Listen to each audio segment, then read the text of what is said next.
पड़ रहा है कि मुसलमानों की मिल्ली मसाइल, मुसलमानों की मजहबी मसाइल, मुसलमानों के कौमी मसाइल के अंदर गैर मुस्लिमों को लिया जा रहा है। हमारे हिंदू समाज के 2 मेंबर्स उसमें सदस्य होंगे, तो ये तो अमेंडमेंट में है, वक्फ संशोधन अधिनियम में ये है कि वक्फ जो है वो कम्प्लीटली एक मुसलमानों के मसाइल से मुतालिक ऑर्गेनाइजेशन है, उनके मज़हब से रिलेटेड बोर्ड है।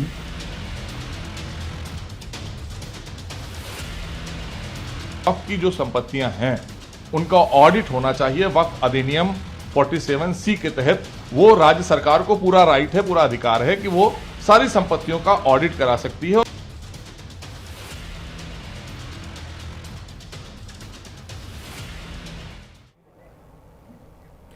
नमस्कार, आप देख रहे हैं न्यूज इंडिया, आपके साथ मैं हूं अभिषेक। वक्फ के नाम पर एमपी से लेकर यूपी तक सियासी संग्राम छिड़ा। वक्फ पर सियासी बवंडर तब उठा जब मध्य प्रदेश वक्फ बोर्ड में 2 हिंदू सदस्यों की एंट्री हुई। इंदौर के मनोज मालपानी और गुना के अनिमेश भार्गव को वक्फ बोर्ड का सदस्य बनाया गया। इसके साथ ही एमपी वक्फ संशोधन अधिनियम 2025 के कड़े प्रावधानों को लागू करने वाला देश का पहला राज्य बन गया और अब यूपी में भी एमपी मॉडल लागू करने की तैयारी है, जिसके तहत वक्फ बोर्ड में 2 गैर मुस्लिम महिलाएं और पसमानदा समुदाय के लोगों को शामिल किया जाएगा। लेकिन इस फैसले का विरोध शुरू हो गया है। बोर्ड में गैर मुस्लिमों को शामिल करने पर मुस्लिम धर्म गुरुओं ने कड़ा विरोध जताया। आज भोपाल में मुस्लिम समुदाय के लोगों ने सड़कों पर उतरकर प्रदर्शन किया और गैर मुस्लिमों को बोर्ड में शामिल करने के फैसले को वापस लेने की मांग की। विपक्ष ने भी सरकार की मंशा पर सवाल खड़े किए। हालांकि सरकार का इरादा साफ है कि वक्फ की संपत्तियों में पारदर्शिता के लिए वक्फ बोर्ड का पुनर्गठन होगा। वक्फ अधिनियम 2025 लागू किया जाएगा। अब सवाल है कि बोर्ड के पुनर्गठन से विपक्ष को टेंशन क्यों है? वक्फ की संपत्तियों के बेहतर और पारदर्शी प्रबंधन के लिए बोर्ड में 2 गैर मुस्लिमों को शामिल किया जा रहा है, तो इससे दिक्कत क्या है?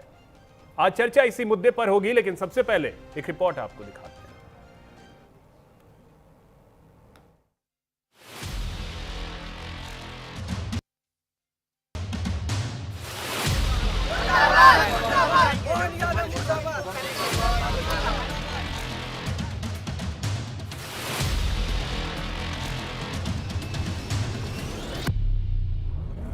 हाथों में पोस्टर, वहां पर काली पट्टी और मध्य प्रदेश सरकार के खिलाफ नारेबाजी।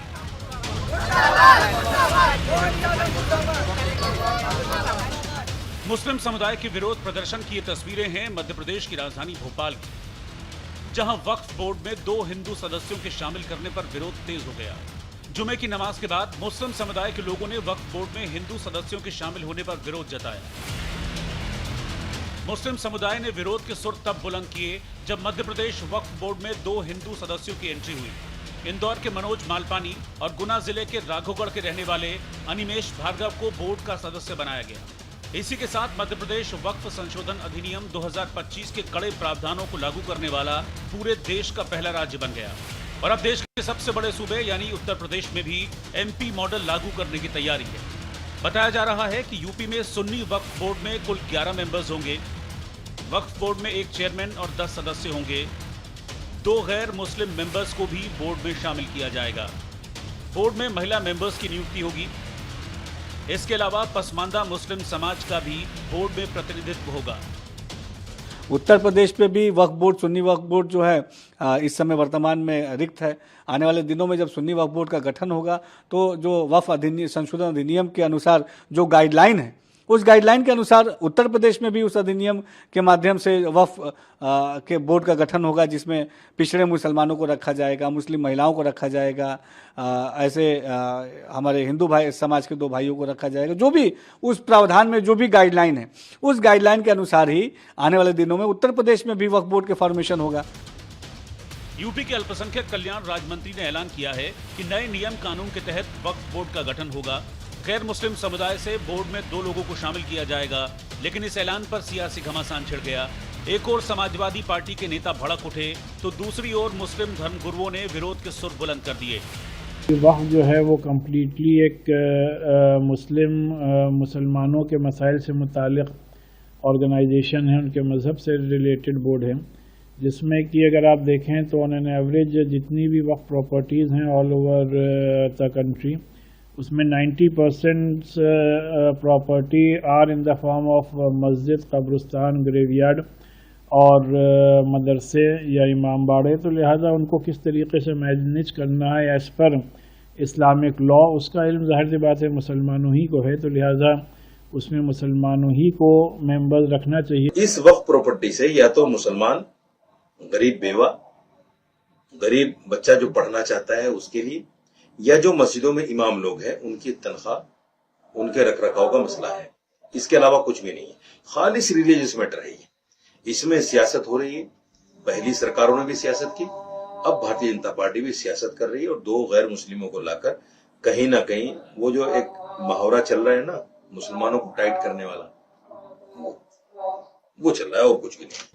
किसी मंदिर के ट्रस्ट में मुसलमान नहीं होता क्योंकि वो मंदिर के बारे में नहीं जानता, वो रिचुअल नहीं जानता, वो परंपराएं नहीं जानता। इसी तरह से वफ़ के अंदर जो एक मुस्लिम धार्मिक रिचुअल, वफ़ अलल खैर होता है, चैरिटी में वो होता है, औलाद के लिए होता है। तो मैं समझता हूँ कि धार्मिक बोर्ड्स के अंदर या उसके मैनेजमेंट के अंदर गैर धर्म के लोगों की एंट्री नहीं होनी चाहिए। बोर्ड में हिंदुओं की एंट्री के विरोध के साथ ही मुस्लिम समुदाय देश की सबसे बड़ी अदालत जाने की तैयारी कर रहा है। दलील है कि नए वक्फ अधिनियम 2025 की कई धाराओं को पहले ही सुप्रीम कोर्ट में चुनौती दी गई है और मामला विचाराधीन है। ऐसे में सरकार को फैसले का इंतजार करना चाहिए था। हालांकि वक्फ संपत्तियों के बेहतर प्रबंधन के लिए वक्फ अधिनियम 2025 बनाया गया था। इसका मकसद वक्फ की संपत्तियों के दुरुपयोग को रोकना था। देश भर में वक्फ संपत्तियों के रिकॉर्ड में गड़बड़ी और अवैध कब्जों को लेकर गंभीर शिकायतें थीं। नए नियमों में दावों के अनिवार्य सत्यापन का प्रावधान किया गया ताकि अनावश्यक संपत्ति विवाद कम हो। वक्फ अधिनियम 2025 के प्रावधानों को मध्य प्रदेश में लागू कर दिया गया और इसे अब उत्तर प्रदेश में भी लागू करने की तैयारी है, लेकिन इससे पहले वक्फ पर सियासी तपिश बढ़ रही है।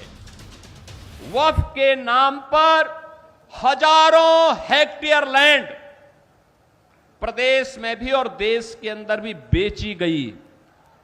एक भी बार ये लैंड गरीब की थी, कमजोर तबके के लोगों की थी। ये लैंड जिसको गरीबों के नाम पर पट्टा दिया जा सकता था, जहां पर कन्वेंशन सेंटर बनाया जा सकता था, इन्होंने वक्फ के नाम पर उस लैंड को कब्जा करवा करके बेच करके और कुछ चुनिंदे लोगों ने वक्फ के नाम पर उस लैंड का वारा न्यारा किया है। एक भी बार कांग्रेस और समाजवादी पार्टी बोली नहीं। वक्फ को लेकर मुख्यमंत्री योगी आदित्यनाथ के इस बयान ने सियासी गलियारे में नई बहस छेड़ दी है। अब सवाल है कि वक्फ बोर्ड के पुनर्गठन से विपक्ष को टेंशन क्यों है? वक्फ की संपत्तियों के बेहतर और पारदर्शी प्रबंधन के लिए बोर्ड में 2 गैर मुस्लिमों को शामिल किया जा रहा है, तो इससे दिक्कत क्यों है? Bureau report, news India. और चलिए इसी पे चर्चा करेंगे। हमारे साथ एक बड़ा गेस्ट पैनल है। सबसे पहले परिचय करवा दूं, हमारे साथ रत्नाकर सिंह हैं, प्रवक्ता हैं बीजेपी के। रत्नाकर जी, बहुत स्वागत है आपका। हमारे साथ डॉक्टर पूजा मिश्रा जी हैं, प्रवक्ता हैं समाजवादी पार्टी की। पूजा जी, बहुत स्वागत है आपका। हमारे साथ अरुण कृष्ण महाराज हैं, हिंदू धर्म गुरु हैं। अरुण जी, बहुत स्वागत है आपका। हमारे साथ जाकिया खान जी हैं, मुस्लिम एक्टिविस्ट हैं। जाकिया जी, बहुत स्वागत है आपका। और हमारे साथ डॉक्टर विपुल सुनील हैं, जो कि राजनीतिक विश्लेषक हैं। विपुल जी, बहुत स्वागत आपका भी न्यूज़ इंडिया पर। जाकिया जी, पहली प्रतिक्रिया मैं आपसे चाहूँगा, जो ये सरकार ने फैसला लिया कि बोर्ड में 2 गैर मुस्लिम होंगे, इससे दिक्कत क्यों हो रही है? क्या दिक्कत है इससे? रही है जिसमें कोई और नॉन रिलीजियस पार्टी को इंटैंगल करके उसे पार्टी मेंबर बनाया गया।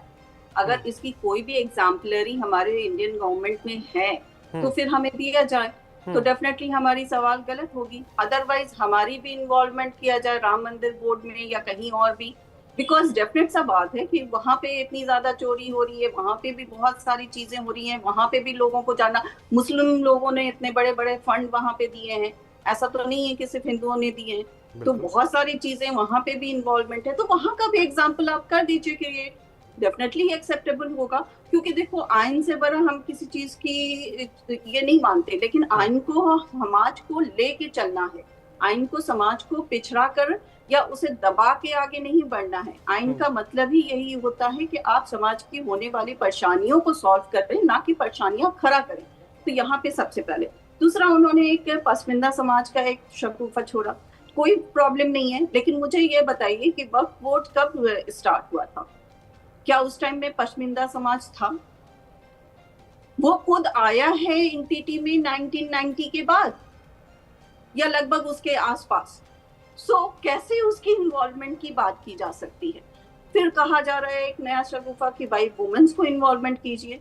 देखिए वुमेन्स को इन्वॉल्वमेंट आप किसी भी ट्रस्ट एंटिटी में कर सकते हैं, नो प्रॉब्लम, हर जगह कीजिए, लेकिन जो चीज जिस टाइम में हजूर सल्लल्लाहु अलैहि वसल्लम के टाइम से चली आ रही है, जो हमारे है पैगंबर सल्लल्लाहु अलैहि वसल्लम के तरह से चली आ रही है, जो उनके तरीके से हमें चलानी है, उसमें हम कोई भी चीज की इन्वॉल्वमेंट अपने हिसाब से नहीं कर सकते, ठीक है ना? अगर वहां पे उस तरह की इन्वॉल्वमेंट होनी होती तो आयशा रजी अल्लाह अम्मा आयशा को उस टाइम में वक्त में इन्वॉल्व किया जाता। वहां पे वो जितनी चीजों को इन्वॉल्व करके चलाती थी, जितनी चीजों में वो इन्वॉल्व रहती थी, उससे ज्यादा तो कोई एग्जाम्पलर ही नहीं थी। तो ये तीनों जो मेजर बातें आ रही, ये तीनों हमारे इस्लामिक चीजों से बिल्कुल हटके। तो या तो फिर आप चीजों को इस तरह से पेश गोई करना चाहते हैं कि भाई आप, ठीक है जाकिया जी, अब मुझे एक चीज ये बताइए, आपने ये कहा कि राम मंदिर में भी आपको इन्वॉल्वमेंट चाहिए क्योंकि वहां भी दिक्कतें हैं, तो पहली चीज होनी चाहिए। हाँ, तो इसका मतलब है वहां अगर खामी आई तो इन पहली बात ये कि आप मानती हैं कि वक्त में गलत चीजें हो रही हैं, ठीक है? हर एंटिटी में गलत नहीं हो रही है ना? नहीं, लोग नहीं मानते हैं, लोग नहीं मानते हैं, तो आप इसको स्वीकार करती हैं कि वक्त में चीजें गलत हो रही हैं? मैं आपको एक चीज बता दूं। हाँ।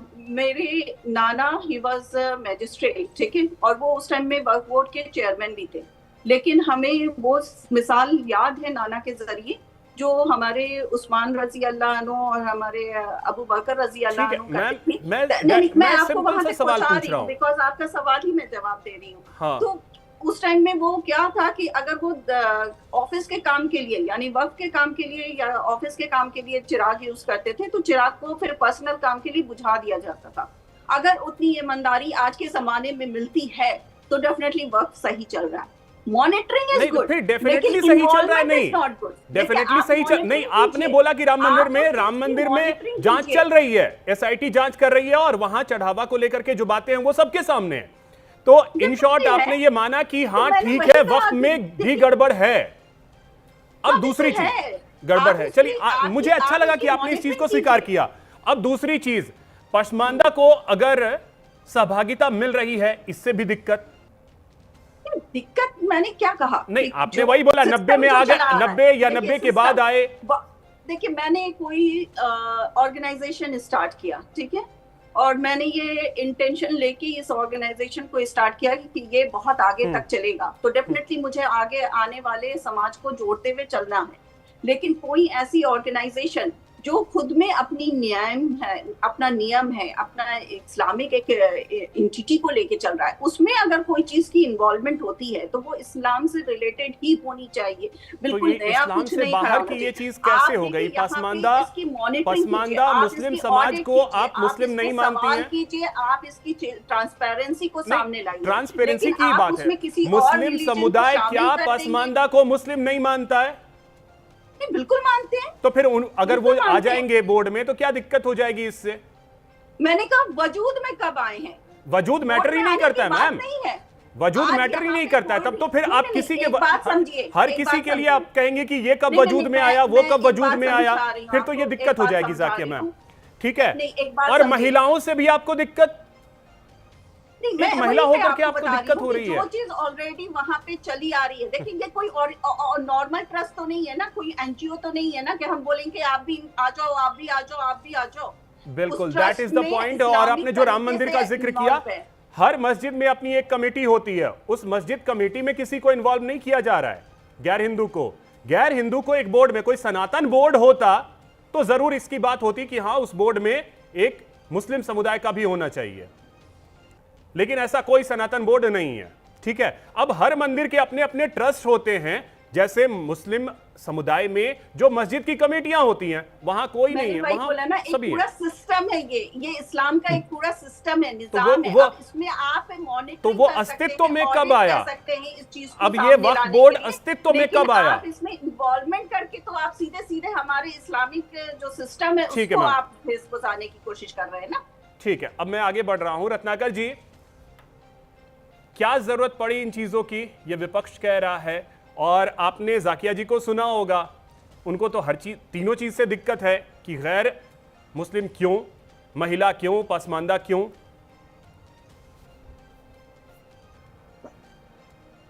जी, मेरी आवाज मिल रही है आपको? जी जी जी। देखिए, सबसे पहले तो मैं जो सरकार के ऊपर, ये मंशा के ऊपर ये प्रश्न चिन्ह खड़ा करने का काम कर रहे हैं, मैं इनको बता दूं कि ये वक्फ बोर्ड संशोधन बिल जो है बिल्कुल किसी का हक छीनने के लिए नहीं लाया गया, हक देने के लिए लाया गया 2025 में जब संशोधन। और इसका मुख्य जो मकसद था वो था कि देख रेख में जो है वो पारदर्शिता लाई जाए, प्रभावी तरीके से इसको जवाबदेह बनाया जाए, और कहीं न कहीं जो भी घोटाले होते थे, जहां पे त्रुटियां होती थी, जो लोग इसका अवैध तरीके से इस्तेमाल करके अपने पॉकेट भरने का काम करते थे, उन लोगों को इसमें से निकाल करके और ऐसे लोगों को प्रतिनिधित्व दिया जाए जो गरीब तबके के समाज के हैं, जो महिला हैं, उनको भी प्रतिनिधित्व देने का काम किया जाए। तो सरकार ने किया। और दूसरी बात रही जहां तक कि इनके ऑब्जेक्शन की, तो मैं आपको बता दूं कि इन्होंने ऑब्जेक्शन सुप्रीम कोर्ट में भी जाकर किया था कि आप कैसे महिलाओं को कर सकते हैं, आप कैसे जो है गैर मुस्लिम को वहां पे कमेटी में बना जगह दे सकते हैं। सुप्रीम कोर्ट ने एक सिरे से इनके सारे दलीलों को खारिज कर दिया, क्योंकि सुप्रीम कोर्ट ने ये पाया कि जो भी संशोधन हुआ है उसमें मुस्लिम समाज, पसमानदा समाज, जो महिला समाज है, उनकी जो है प्रतिभागिता के लिए, उनकी जो है लेकिन रत्नाकर जी बात धर्म की है, और बात जब धर्म की है तो यहाँ खुद महिला बैठ करके बोल रही है कि महिलाओं को नहीं मिलनी चाहिए हिस्सेदारी। अब मैं इनके बात का जवाब देना चाहता हूँ। देखिए, अभी मोहतरमा बहुत ही साफ गोई से कह रही थी कि हमारे अब्बू जान और नाना जान और खाला जान, कौन कौन से जान महाजान है, उनके समय से ये प्रथा चली आ रही है। मैं इनको अपने हिंदू धर्म के बारे में बता देता हूँ। उनके समय नहीं, उनके बहुत पहले से चली आ रही है। हाँ, आपके वो अल्लाह और मदीना, मक्का मदीना के समय से चले आ रहा है। हाँ, सुन लीजिए। मैं इनको बहुत स्पष्ट शब्दों में ये बता देना चाहता हूँ कि समय काल परिस्थिति के हिसाब से हमेशा से धार्मिक मान्यताओं में परिवर्तन लाया गया है, किया गया है। आपको याद होगा, हमारे हिंदू धर्म में सती प्रथा का प्रावधान था, हमारे हिंदू धर्म में बाल विवाह का प्रावधान था, लेकिन समय पे लोगों ने पाया कि ये सती प्रथा, बाल विवाह जैसे जो चीजें हैं वो समाज के हित में नहीं है, तो उनको दूर कर दिया गया। ये हमारे हिंदू धर्म में किया गया। वैसे ही अगर ये वक्फ संशोधन बिल, जो ये वक्फ बिल है, कानून है, ये संसार, पहली चीज मैं स्पष्ट कर देना चाहता हूँ, ये सरकार के नियंत्रण में है और ये अल्पसंख्यक मामले के मंत्रालय के अधीन आता है, और 9 लाख से ज्यादा संपत्तियों का देख रेख रख रखाव जो है अल्पसंख्यक मामले का मंत्रालय करता है, जिसमें वो इन लोगों की नियुक्तियां करता है। आपने भी यह चीज पॉइंट आउट किया कि ये कोई मस्जिद कमेटी की तरह राम मंदिर कमेटी नहीं है, ये पूरा एक कई लाख का संपत्तियों का जो है देख रेख है, जिसकी मॉनिटरिंग के लिए सरकार ने ऐसे प्रोविजन लाए हैं। और सरकार ने प्रोविजन इसलिए लाए हैं ताकि वहां पे बहुत सारे घोटाले हुआ करते थे, बहुत सारे लोग, किया जा सके। ठीक है पूजा जी, पूरे वक्त पे मुसलमान समाज के महज 1% लोग पूरे वक्त। ठीक है रत्नाकर जी, आते हैं फिर से। पूजा मिश्रा जी, क्या ये सही है? इस बोर्ड से विपक्ष को क्यों दिक्कत होने लगी? 1% लोग अपने पॉकेट को भरा करते। ठीक है रत्नाकर जी, बताइए अगर हमने परिवर्तन किया है इन सब चीजों में और हम पारदर्शिता लेकर के आए हैं, तो कहीं न कहीं सरकार का यह कदम स्वागत योग्य है। और चलिए ठीक है रत्नाकर जी, आते हैं फिर से। पूजा जी, दिक्कत क्यों होने लगती है विपक्ष को? मंशा पे हमेशा सवाल की मंशा खराब है, मंशा गलत है, मतलब इसका मतलब तो सरकार कोई काम ही ना करे। आपको नमस्कार अभिषेक जी, साथी प्रवक्ताओं को भी नमस्कार। किसने रोका है सरकार को? माननीय मुख्यमंत्री जी मंचों पे जा जा करके कभी कब्रिस्तान कर रहे हैं, कभी जो है शमशान कर रहे हैं। उनसे पूछिए कि उत्तर प्रदेश फ्लड में जलमग्न हो रहा है पानी में, उस पर बात क्यों नहीं कर रहे हैं? उनसे पूछिए कि समर्पण राशि चोरी हो रखी हुई, उस पर बात क्यों नहीं कर रहे हैं? संवैधानिक पद पर बैठे हुए हैं और बातें पूरी की पूरी कटोरा उठा लिया, अब घूम घूम करके विपक्ष का नाम लिया जा रहा है। कौन रोक रहा है ये सब करने से उनको? आपने कहा कि विपक्ष को पीड़ा क्यों हो जाती, मैं भी सुन रही थी कि आपने अभिषेक जी कहा कि ऐसी कोई बॉडी नहीं है। जो वक्फ बोर्ड है वो सेंट्रल स्टैट्यूटरी बॉडी है, हिंदी ट्रांसलेशन मुझे नहीं आता, जो लोग ढूंढ सकते हैं ढूंढ लेंगे। केंद्रीय बॉडी, हाँ। और आपको पता है, हाँ, सेंट्रल स्टैट्यूटरी बॉडी है। और आपको पता है कि ऐसा नहीं है कि हिंदू में स्टेट स्टैट्यूटरी बॉडी नहीं है, सेंट्रल स्टैट्यूटरी बॉडी नहीं है, पर स्टेट स्टैट्यूटरी बॉडी है जो कि वक्त भी करता है। तो आप, हम इस पक्ष में कतई नहीं है कि आप जो है किसी में गैर बिरादरी का डाल देंगे। ये कौन सी पारदर्शिता हो जा रही है कि आप अगर किसी और धर्म के लोगों को डाल देंगे तो पारदर्शिता का ये कब से पैमाना होने लग गया? फिर तो अगर हिंदू, आप कह रहे हैं कि अगर गैर मुस्लिम है और वो जो है उस बोर्ड में रहते हैं और पारदर्शिता हो जाती है, फिर तो जो है यहाँ चोरी ही नहीं होनी चाहिए थी भगवान श्री राम जी के मंदिर में। फिर तो जहाँ पर भी अनियमितता पाई जाती है वो होनी ही नहीं चाहिए जहाँ पे मुसलमान नहीं है। ये जो है वर्तमान समय में हमारे माननीय मुख्यमंत्री जी थोड़ा सा डिसबैलेंस हो गया, उनको समझ में नहीं आ रहा है कि जो हो रहा है, जो ये बेधर्मी लोग हैं, बेधर्मी। जवाब कैसे दिया जाए? जी, अब पूजा जी मुझे एक चीज बताइएगा। चलिए ठीक है, मैं आपकी बात को इस चीज के लिए, इस पॉइंट के लिए मैं मानता हूं कि ठीक है यहाँ पे हिंदुओं को नहीं एंटर करना चाहिए था। पसमानदा मुस्लिम के लिए भी दिक्कत है। दिक्कत इस चीज से भी है कि वहां महिलाओं को क्यों जगह दी जा रही है। नहीं अभिषेक जी, इससे दिक्कत नहीं है समाजवादी पार्टी को। हमारा कहना है कि आप जो है, मतलब सपा को दिक्कत नहीं है ना, सपा को दिक्कत नहीं है ना पसमानदा? बिल्कुल बिल्कुल नहीं, हमारा स्टैंड क्लियर है। हमारा मानना है कि अगर कोई जो है चर्च है उसका देखरेख क्रिश्चियन करेगा ना सही तरीके से। हम कह रहे हैं कि अगर कोई हमारे यहाँ पे जो हमारे धर्म का है ना, उसको पता ही नहीं कि गुरु दीक्षा के बाद में क्या करते हैं, दान क्या होता है, उसकी प्रक्रिया क्या होती है, अगर कोई कुछ कर रहा है कर्म कांड क्या होता है, जिसको पता ही नहीं है, वो आकर के वहां पे कौन से मस्जिद की जिम्मेदारी हिंदू को दे दी गई? कौन से मस्जिद की?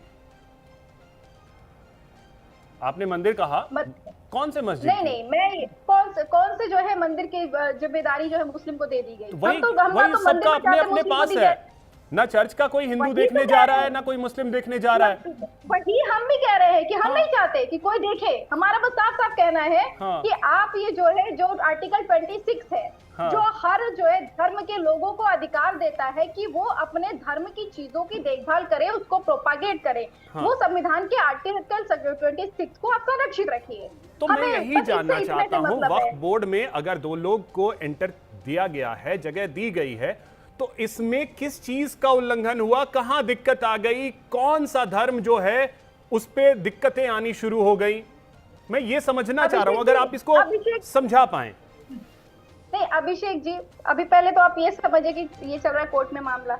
दूसरी बात ये समझिए कि वर्तमान समय में इस पर डिस्कशन क्यों हो रहा है। वर्तमान समय पर डिस्कशन इसीलिए हो रहा है क्योंकि आप अपने भगवान श्री राम जी के यहाँ पे दगा कर आए, आप वहां पे नहीं संभाल पाए। अब आप चाह रहे हैं कि आपको उत्तर प्रदेश में किस तरीके से एंगल मिलेगा। ये सिर्फ और सिर्फ एंगल लाने के लिए डिस्कशन किया जा रहा है, वरना जो है ये तो पूछिए इनसे। अच्छा ठीक है, एंगल तो यूपी में, चलिए आपके हिसाब से यूपी में एंगल, एमपी में क्यों काली पट्टी बांध करके तो एमपी में प्रदर्शन हो रहा है?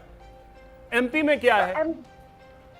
अब मानिए, ये तो एमपी के मुख्यमंत्री जी से पूछा जाए ना। अगर उनको बर्दाश्त नहीं, अगर आप वहां पे लागू कर रहे हैं, उनको बर्दाश्त नहीं है वहां के लोगों का, मैं जवाब दे रही हूँ अभिषेक जी। हाँ। प्रश्न किससे करना चाहिए, मैंने बस इतना बोला।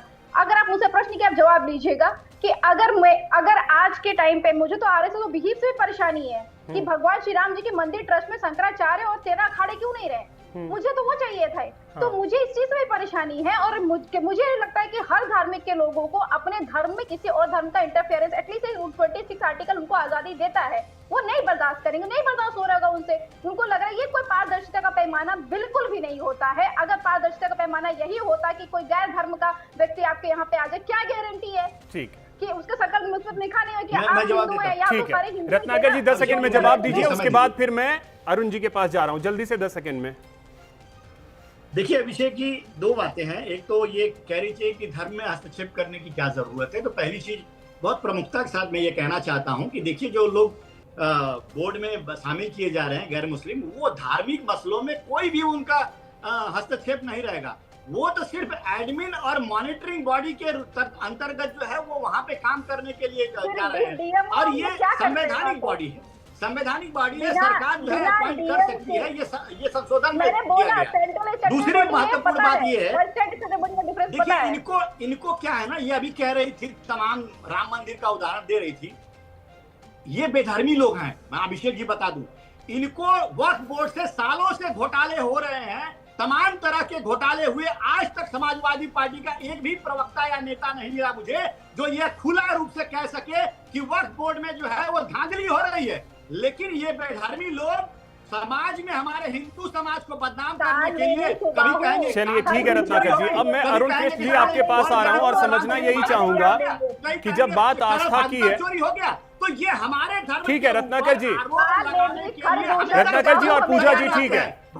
अब अरुण कृष्ण जी, ठीक है, पूजा जी और रत्नाकर जी, अब वेट कर लीजिए। देखिए और भी गेस्ट हैं, उनसे अभी तक मैंने सवाल नहीं लिया।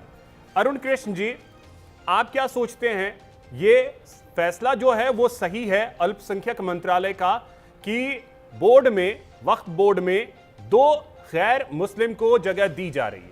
ये आपके हिसाब से क्या सही है? देखिए, पहली बात तो ये कोई धार्मिक जगह नहीं है, धर्म केवल सनातन है। ये मजहबी, मजहब बोलिए मजहब, पहली बात तो धर्म नहीं है। दूसरी बात, कोई भी ऐसा काम नहीं होता वक्फ बोर्ड में जिसका किसी भी इस्लामिक मजहब से कोई मतलब हो। ये केवल लूट मार और चोरी डकैती है। मात्र 1000 प्रॉपर्टी, 8,72,352 प्रॉपर्टी में से 1000 प्रॉपर्टी ऐसी थी जिसको सीधे बाहर से कब्जा किया गया था। 31,000 प्रॉपर्टी, 31,328 वक्त संपत्तियों का पंजीकरण रद्द कर दिया गया है क्योंकि पूरी तरह से अवैध थी। वो पूरे देश में अभी तक की बता रहा हूं आपको मैं, 59,000 ऐसी संपत्तियां मिली हैं जो अवैध थी, जिसका पंजीकरण रद्द किया गया है। और पहली बात भैया, इस देश में इस मातृभूमि के टुकड़े करके इस देश में ये लैंड जिहाद करा किसने? ये केवल कांग्रेसियों का षड्यंत्र था इस देश को घेरने का। मैं देख रहा था ये समाजवादी पार्टी वाले बड़ी तेज से दहाड़ रहे थे राम मंदिर में चोरी की। अब देखो कैसे मिमिया रहे, कैसे दिल्ली की तरफ मिमिया रहे बेचारे। इनके मुंह से एक बार भी वक्फ बोर्ड में होती डकैती और लैंड जिहाद पे इनके मुंह से आवाज निकल नहीं रही। राम मंदिर में बहुत चिल्लाते रहे, राम मंदिर में चोरी हो गई। इसीलिए इनकी नीयत जो है सनातन धर्म विरोधियों के ठप्पा लगा पड़ा है। कितना भी ये नैरेटिव चला ले, ये कभी भी उत्तर प्रदेश दोबारा सत्ता में नहीं आएंगे। अब बात आते हैं वक्फ बोर्ड पे। वक्फ बोर्ड को पूरी तरह से निरस्त करना चाहिए। भारत भूमि के अंदर वक्फ बोर्ड जैसे लैंड जिहाद की कोई आवश्यकता नहीं है। दूसरी बात, यहाँ पर एक देवी जी बैठी हुई हैं जो बड़ी उसकी मजहब की बात कर रही हैं और अपने नबी का नाम ले रही हैं, तो इनको सीखना चाहिए सही अल बुखारी में। मेरे सामने है कि ये कहते कि कहीं से कोई झूठी बात है। सही अल बुखारी में इनके नबी जी को, इनके जो नबी हैं उनको जब पता चला कि पर्शिया, देखिए साफ साफ पढ़ रहा हूं, यहां वहां की बातें नहीं है। अल्लाह बिफिटेड मी word during the day of Al-Jamal when the prophet heard that the people of Persia had appointed the daughter of Khusrau as their ruler. Then prophet said, no people will ever prosper. No people will, दोबारा सुन लीजिए, no people will ever prosper who appoint a woman as a leader. ये इनके महान नबी जी के शब्द हैं कि जो महिला शासक, कोई भी महिला यदि देश की शासक होगी, किसी भी पद पे बैठेगी, वो पद, वो कुर्सी और वो देश सफल नहीं होगा, असफल हो जाएगा। ये इनके नबी के शब्द है। सही अल बुखारी 7099। तो यहाँ पर ये पाखंड झूठा ना फैलाए, अपनी बड़ी बड़ी झूठी बातें ना करे, क्योंकि सबके पास सोशल मीडिया है। अभी चेक कर ले, तो मतलब नबी ने यही कहा था कि महिलाओं को एडमिनिस्ट्रेशन ना दें, उनके हिसाब से इनके तब तो दिक्कत ही है ना। तो फिर क्यों महिलाओं को दी जा रही है जगह? महिला अगर किसी भी देश की किसी भी पद पे बैठी होगी तो वो पद और वो देश नाश हो जाएगा यदि महिला को पद दिया जाएगा। ये सही अल बुखारी 7099 में है। और दूसरी बात, ये क्या है, अरुण कृष्ण जी आप कहीं का कहीं और लेके जा रहे हैं, मैं वहां नहीं जाना चाहूंगा, मैं सीधे वक्त पे लेकर के आना चाहूंगा। इन्होंने बात करी अपने मजहब की, तो मैंने आपको बताया कि इनके मैं मजहब की समझना सच्चाई यही है। चाहूंगा सहीह बुखारी इस बात सुन कि लो ना, क्या इसमें इनके नबी कहते हैं कि महिला किसी पद पे नहीं बैठनी चाहिए। दूसरी बात, अरे ये सर, तो वक्फ बोर्ड को अरुण जी अशरफ अगर पठान नबी कह रहे हैं तो वो नबी की बात ही मानेंगे ना, वो नबी की ही नबी बात तो मानेंगे। कहे, तो जाकिया जी तो सही कह रही थी ना कि कोई जरूरत ही नहीं है फिर महिलाओं की उसमें। वक्फ बोर्ड पे ये पसमंदा को इसलिए नहीं आने देना चाहते क्योंकि पूरे वक्फ बोर्ड पे पूरे मुस्लिम, इनकी जो ऑल इंडिया मुस्लिम लीग भी है, उस पे अशरफों का, खानों का, पठानों का इनका कब्जा है। ये नहीं चाहते, ये केवल और केवल जितने भी आप बोर्ड देख तो लीजिए। अरुण जी मुझे बस ये बता दीजिए, दो गैर हिंदू को उस बोर्ड में शामिल कर देने से ये सब रुक जाएगा क्या? मैं सिर्फ इतना समझना चाह रहा हूं। मैं कहता हूं कि पहली बात तो इसमें ना तो वक्फ बोर्ड में कोई मजहब है ना कोई धर्म है, ये केवल लैंड जिहाद है। यदि ये कहते हैं कि कोई हिंदू वक्फ बोर्ड में नहीं बैठेगा तो जितने भी न्यायाधीश हैं भारत के अंदर, उच्चतम न्यायालय, उच्च न्यायालय में, अरुण जी सभी मेरा मुस्लिम सवाल आप नहीं न्यायाधीशों को समझ रहे हैं निकाला या जाए और सुन उनके नहीं लिए रहे। केवल मैं केवल सिंपल ये पूछ रहा हूं, क्या दो गैर मुस्लिम को उस बोर्ड में जगह देने भर से ये जो आप लैंड जिहाद की बात कर रहे हैं वो रुक जाएगा? मैं ये बस जानना चाहता हूं। बिल्कुल इनकी नेक्सस है, ये सारे मिलकर अंदर धांधली कर रहे हैं खुलेआम, और जब हिंदू आएगा कोई बाहर का तो इनकी धांधली भ्रष्टाचार पे लगाम लगेगी, और इसीलिए चाहते नहीं कोई तो बेहतर होगा हर जिले के डीएम को आदेश दे दिया जाए कि सर आप लोग देखिए। ठीक है जाकिया जी, अब देखिए मैं इन सब के इतर, आप बोलना चाह रही थी बोलिए, लेकिन मैं समझना बस ये चाहूंगा कि अभी तक जो वक्त के पास संपत्ति है, बहुत सारी अवैध संपत्तियां हैं, ठीक है, और उसकी जांच होनी चाहिए, इसमें तो कोई गुरेज किसी को नहीं होगा कि जांच होनी चाहिए। अब इसमें एक बोर्ड जी, जहां एक जो गैर मुस्लिम है उनको रखने का मतलब बस इतना है कि वो सवाल उठाएंगे, बोर्ड के अंदर वो सवाल उठाएंगे अगर कहीं कुछ उस तरीके की आपत्तिजनक चीजें दिखती हैं तो। नहीं, सवाल तो हमने भी उठाया था कि भाई बिहार की 1 रुपए में जमीन कैसे दे दी गई अंबानी को, बट जवाब नहीं मिला, और ना ही वहां पे कुछ इंटैंकल किया गया और कुछ चीजों में ऐड किया गया। लैंड जहाज की बात की जा रही है, मुझे तो लग रहा है यहाँ लैंड परफॉर्मा ही चेंज कर दिया जाता है, इवन कॉन्ट्रैक्ट में सिस्टम चेंज कर दिया जाता है, पॉलिसी चेंज कर दी जाती है। आप सिंपल सा एक चीज निकाल के देखिए कि जब ये वक्फ बोर्ड की बातें उठी, उससे जस्ट पहले वक्फ बोर्ड ने एक क्लेम किया कि भाई जो अंबानी जी रह रहे हैं जहाँ, वो है भाई हमारी प्रॉपर्टी। बस उसके बाद से क्या था, सर मतलब पैर की मिर्ची सर पे जहर थी, उसमें तो फिर बात आ गई जाकिया जी, आप मुझे एक चीज बात आ गई, फिर वहां से बात अरुण जी जो यहाँ पे प्रॉपर्टी के बारे में आया कि प्रॉपर्टी क्लेम्ड आई और सच चीजों को डिक्लेरेशन नहीं मिला, डिक्लेरेशन करने के लिए जो टाइम पीरियड निकाला गया उसमें नोटिस सर्व नहीं हुई। जाकिया जी, मैं एक चीज सिर्फ आपसे ये समझना चाहता हूं, एक चीज समझना चाहता हूं, इस बात से आप शायद इनकार ना करें कि कई गांव ऐसे हैं जहां के लिए वक्फ बोर्ड ने अचानक से कह दिया कि ये हमारी संपत्ति है, पोस्टर्स चिपका दिए कि कल ये जमीन खाली हो जानी चाहिए। है ये सच्चाई? किसानों की खेती करने वाली जमीन पे जाकर के बोर्ड ने कह दिया ये हमारी जमीन है। अब बड़ी बात यह है कि लाखों की संपत्ति है अभी भी, रेलवे और रक्षा मंत्रालय के बाद सबसे ज्यादा जमीन अगर किसी के पास है तो वो वक्फ के पास है, और उनमें से ज्यादातर के कागज हैं ही नहीं है। मैं आपको बता दूं, जो कागज नहीं प्रूफ दिखाया जा रहा है उसमें भी आपको जो 16,000 से एबव की कंप्लेनेंट जो आप बोल रहे हैं, जो यही यूपी का केस है, ठीक है, कि वहां पे वर्क प्रूफ नहीं कर पाई, उसमें आप समझिए कि बजाब्ते उन लोगों को नोटिस सर्व नहीं हुआ ऑन टाइम, एंड डिक्लेरेशन और वो सबमिशन का बोर्ड जो पोर्टल था वो क्लोज हो चुका था। ठीक है, आप एक बात बताइए, कोई भी पेपर अगर कम होता है, लातूर का केस आपको याद होगा, कर्नाटक का केस आपको याद होगा, तमिलनाडु का केस आपको याद होगा, पटना के पास एक गांव है वहां का केस याद होगा। अभी उत्तर प्रदेश में कई जगहों पे सर्वे हुआ है, उसमें यह पता चला है कि संपत्ति वक्फ की है और कोई निजी आदमी के नाम पे वो ट्रांसफर किया हुआ है। मैंने क्या कहा कि आप तो ये तो चल रहा है, नहीं ऑडिट। और आप कह रही है कि अंबानी जहां रहते हैं वो जमीन हमारी है। कल को आप कहेंगे कि राष्ट्रपति का जो राष्ट्रपति भवन है वो जमीन हमारी है। ऐसे थोड़ा ही चलता है कि मतलब आप जिस पे अपना हाथ रख दे वो हमारा।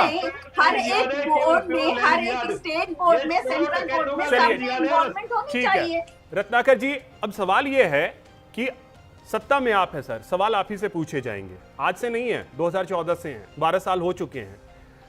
आपको 10 साल बाद, 11 साल बाद याद आया 2025 में आप संशोधन बिल लेकर के आए।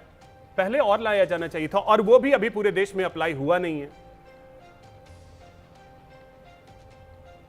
देखिए अभिषेक जी, कार्रवाई जो है अवैध संपत्तियों पे आप अगर देखेंगे उठा करके, अभी हमारे अरुण जी भी बता रहे थे कि बहुत सारे कई हजार संपत्तियों पे जो अवैध हैं उन पे कार्रवाई अभी चालू है। तो निश्चित रूप से 9 लाख से ज्यादा संपत्तियां हैं इनकी। तो 59,000 पे कार्रवाई 59,000 तो अवैध निकल चुके हैं। 59,000 जी। तो कई लाख संपत्तियां हैं इनकी जो अवैध कब्जे की हैं। तो निश्चित रूप से उन सारी संपत्तियों पे जो है कार्रवाई काल के हिसाब से सारी चीजें चलती हैं। मेरा सिर्फ एक ही कहना है, और वो कहना है कि देखिए, मैं इनको गुनाहगार नहीं मानता हूं कभी भी। मैं मुस्लिम समाज को गुनाहगार नहीं मानता हूं। मैं गुनाहगार मानता हूं उन सरकारों को जिन सरकारों ने इनको ऐसी असीमित शक्तियां दे दी कि ये जहां पे भी हाथ रख दे वो संपत्ति उनकी। अब मैं आपको एक उदाहरण बता देना चाहता हूं। यूपीए की सरकार जाते जाते, जब ही उनका कार्यकाल समाप्त हो रहा था, दिल्ली की 123 क्रीम प्रॉपर्टी जो है वो वक्फ के नाम कर गई। तो पिछली सरकारें जो मुस्लिम तुष्टीकरण की राजनीति में इस कदर अंधी हो गई थी कि ये असीमित शक्तियां इनको देते जा रही थी, और ये जहां भी रुमाल रख दे, जहां भी झंडा गाड़ दे हरे रंग का, वो संपत्ति उनकी। अब जो अब इनको साबित नहीं करना रहता था कि वो संपत्ति इनकी है कि नहीं है। भाई, जिसके कब्जा हुआ है जिसका, उसको जाओ अपने दादा और परदादा की वसीयत लेकर के आओ, दिखाओ कि तुम्हारी संपत्ति है कि नहीं। अब गरीब बेचारा कहां से जाएगा, कहां से लेके आएगा सब। तो इस तरह के कानून बना दिए गए थे, असीमित संपत्ति अधिकार दे दिए गए थे इनको, और आज देख रही है ऐसा। और आज वही कारनामा ये समाजवादी पार्टी के लोग कर रहे हैं। समाजवादी पार्टी आज मुस्लिम तुष्टीकरण की राजनीति में इस तरह से अंधी हो चुकी है। ठीक है, कि तो समाजवादी पार्टी ये कह रही है कि आप हिंदू तुष्टीकरण कर रहे हैं। नहीं, किस तरह से हिंदू तुष्टीकरण कर रहे हैं? हम हिंदू तुष्टीकरण में हम किसी की संपत्ति छीनने का काम नहीं कर रहे हैं। हम हिंदू तुष्टीकरण, हम हिंदुत्व की धर्म की रक्षार्थ हेतु जो है भारतीय जनता पार्टी ये कृत्य करती है। हम बाबर के वंशज नहीं है, हम औरंगजेब नहीं है कि हम दूसरे के मंदिरों को ध्वस्त कर दे, दूसरे की संस्कृतियों को तबाह कर दे, हम दूसरे के मान मर्दन कर दे औरतों का। हम वो संस्कृति नहीं है। हम तो सर्वधर्म समभाव। ठीक है पूजा जी, अब देखिए धर्म समभाव की बात है, और हम अब इसकी एक शुरुआत अगर हुई है। हाल नहीं पता चल रहा है। जाकिया जी, ठीक, एक सेकेंड। पूजा जी, अब देखिए, हम गंगा जमुनी संस्कृति की बात करते हैं, हिंदू मुस्लिम भाई भाई की बात करते हैं। जब इसकी एक शुरुआत हुई है कि आज अगर एक बोर्ड है, उस बोर्ड में अगर 2 गैर मुस्लिम है, तो उससे दिक्कत क्यों? कल के डेट में, क्योंकि लगातार ये मांग उठ रही है कि सनातन बोर्ड बने, भविष्य में कभी सनातन बोर्ड बनता है तो वहां कोई मुस्लिम समाज का हो, कोई ईसाई का हो, कोई और भी धर्म का हो, पारसी हो, जैन हो, सिख हो, कोई भी हो, क्या दिक्कत है इससे? एक बोर्ड ही तो है, और उसका काम धार्मिक चीजों में तो इंटरफेयर करना है ही नहीं। अभिषेक जी, क्या दिक्कत है? एक बोर्ड ही तो है, वक्फ बोर्ड है। मुस्लिम लोग सारे उसके मेंबर हो रखे हुए हैं। बहुत सारे जो है स्टेट में, स्टेट बड़ी जो है हिंदुओं का है, उसके लोग मेंबर है, हिंदू हैं। तो क्या इतनी पड़ी हुई है? पारदर्शिता इससे तो होती नहीं है कि जो है गैर धर्म लोगों को डाल दीजिए, इससे नहीं होने वाली है। अभी जो है हम सुन रहे थे, मैंने किसी के बीच में इंटरव्यू नहीं किया। हाँ, बोलिए। तो अरुण जी लोगों को देखते तो गोस्वामी तुलसीदास जी ने इन लोगों के लिए एक चौपाई लिखी हुई है, जाकर नखो जटा विशाला सोई प्रसिद्ध तपस्वी कलिकाला। और अभी रत्नाकर जी भी कहते कि हम किसी के धर्म पे जाकर के ये तो नहीं कहते। अरे मतलब बताइए, चोरी सीना चोरी करने का तो यही चेहरा है। ये लोग तो यही करते चले आए हुए हैं। इनके हेमंता बिस्वा शर्मा जब कह रहे थे कि मुल्ला मुसलमानों से सामान नहीं खरीदना, तो कहा था कि आप पासमंदा मुसलमानों से मत लेना। अरे वो क्या मुसलमान जो है इस्लामिक धर्म के नहीं थे क्या? जब यहाँ पे कहा जा रहा था कि सामान बेचेंगे, ठीक है, जो मूत्र का जो है जूस बनाकर बेचेंगे, तो क्या हमारी संस्कृति की रक्षार्थ हेतु हमें चोरों को अधिकार नहीं है बोलने का। चोरों के साथ में सीधा सजा वाली होनी चाहिए हरकतें। अभी इन्होंने कहा कि जो है जमीनें कब्जा हो रही हैं, कहाँ पर हो रही है? हम कह रहे चोर चोर मौसेरे, चाहे वो वक्फ बोर्ड पे चोरी कर रहे हो, चाहे वो जो है भगवान श्री राम जी के मंदिर में चोरी कर रहे हो। बोर्ड का तो नाम ले लीजिए, आप बोलिए तो वक्त में चोरी हो रही है जी, बोलिए ना, वक्फ बोर्ड में चोरी हो रही थी, अवैध रूप से कब्जा कर रहे थे लोग, अपने पॉकेट भर रहे थे। आप बोलिए ना, आप खुल के बोल नहीं सकती। मुसलमान नाराज हो जाएगा, मुसलमान नाराज हो जाएगा तो सत्ता में वापसी के आपके सपने धरे के धरे रह जाएंगे, धरे के धरे रह जाएंगे सपने। एक बार खाली बोल के देखिए, वक्फ बोर्ड में धांधली हो रही थी। रत्नाकर जी देखा नहीं जा रहा है, ये पड़े हुए अभिषेक जी अपना घर नहीं संभाला जा रहा है, पर नहीं हम दूसरे का घर संभालेंगे। अपने यहाँ पे लूट मचा रखे हुए, या तो ये लूट मचाने के लिए जाना चाह रहे हैं। नहीं तो एक चीज पूजा जी, आप मानती हैं कि मुस्लिम दूसरे घर के हैं? मुस्लिम दूसरे घर के हैं, वो भी तो हमारे भाई। फिर मैंने इसीलिए कहा गंगा जमुनी और हिंदू मुस्लिम भाई भाई, अब फिर बोल रही है कि दूसरे घर के हैं वो। मतलब जब इन्वॉल्वमेंट करना हो तो किसी चीज को लूटना हो तो फिर मुस्लिम मजहबी भाई भाई, तो वही तो मैं समझना चाह रहा हूँ कि फिर हिंदू मुस्लिम भाई भाई और गंगा जमुनी संस्कृति ये सब है क्या? फिर हमने तो यही सीखा है। भाई का अधिकार का हनन नहीं होता है। कौन सा अधिकार छीना? मैम कौन सा अधिकार छीन लिया? एक अधिकार, ये दो गैर हिंदू अगर मध्य प्रदेश की वक्फ बोर्ड में दो लोगों को जगह मिली है, कौन सा मुस्लिम का अधिकार, कौन सा अधिकार छीन लिया गया? आप मुझे एक अधिकार बता दीजिए। मुस्लिम का अधिकार हम नहीं बर्दाश्त करेंगे कि भाई हमारे हिंदू धर्म में कोई धर्म का व्यक्ति आए, हम नहीं बर्दाश्त करेंगे। हमें नहीं, क्यों नहीं? मैं हिंदू होने के नाते अगर मेरा कोई सनातन बोर्ड होगा, मुझे कोई आपत्ति नहीं होगी कि अगर हमारा कोई मुस्लिम भाई हो, कोई सिख भाई हो, कोई ईसाई भाई हो, क्या दिक्कत है? आर्टिकल 26 को प्रिजर्व करना चाहिए, हमारा मानना है। जब हम हिंदू मुस्लिम भाई भाई की बात करते हैं, हिंदू मुस्लिम सिख ईसाई चारों भाई भाई, इसमें तो जैन पारसी को हम लोग छोड़ देते हैं, पता नहीं क्यों छोड़ते हैं। भाई जो एक चुनाव टिकट नहीं देती है वो भाई भाई कह रही है, अरे अपने छत पे नमाज मत पढ़िए वो भाई भाई कर रही है। मतलब भाई भाई कर भी कौन रहा है? हिपोक्रेसी की भी हाइट होती है, जो कहते हैं इनसे सामान मत खरीदो। चलिए ठीक है अरुण कृष्ण जी, अब सवाल तो इसी चीज का है कि जब बात गंगा जमुनी संस्कृति की याद हमें दिलाई जाती है और बात हिंदू मुस्लिम भाई भाई की है, तब भी ऐसी दिक्कत क्यों?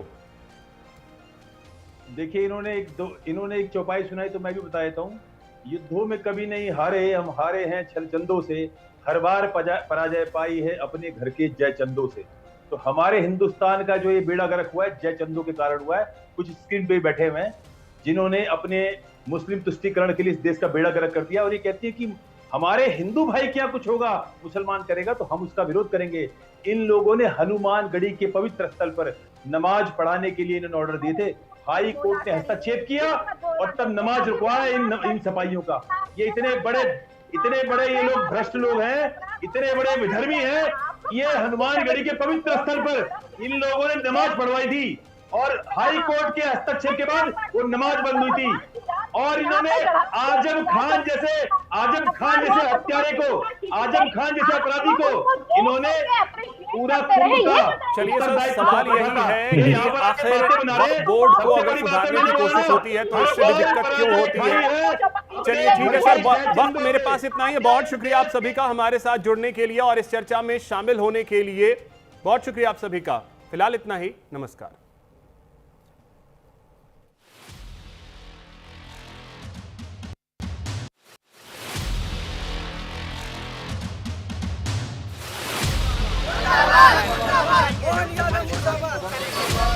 हिंदुओं का जायदादों का मसला होता है, उनकी मजहबी, तो उसमें हिंदू होते हैं। लेकिन पहली बार हिंदुस्तान में ये देखना पड़ रहा है कि मुसलमानों की मिली मसाइल, मुसलमानों की मजहबी मसाइल, मुसलमानों के कौमी मसाइल के अंदर गैर मुस्लिमों को लिया जा रहा है।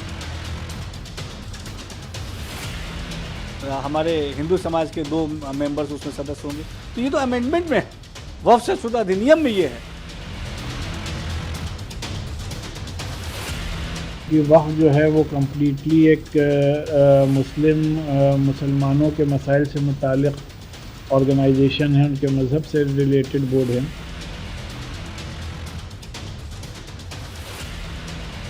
वक्फ की जो संपत्तियां हैं उनका ऑडिट होना चाहिए। वक्फ अधिनियम 47C के तहत वो राज्य सरकार को पूरा राइट है, पूरा अधिकार है कि वो सारी संपत्तियों का ऑडिट करा सकती है।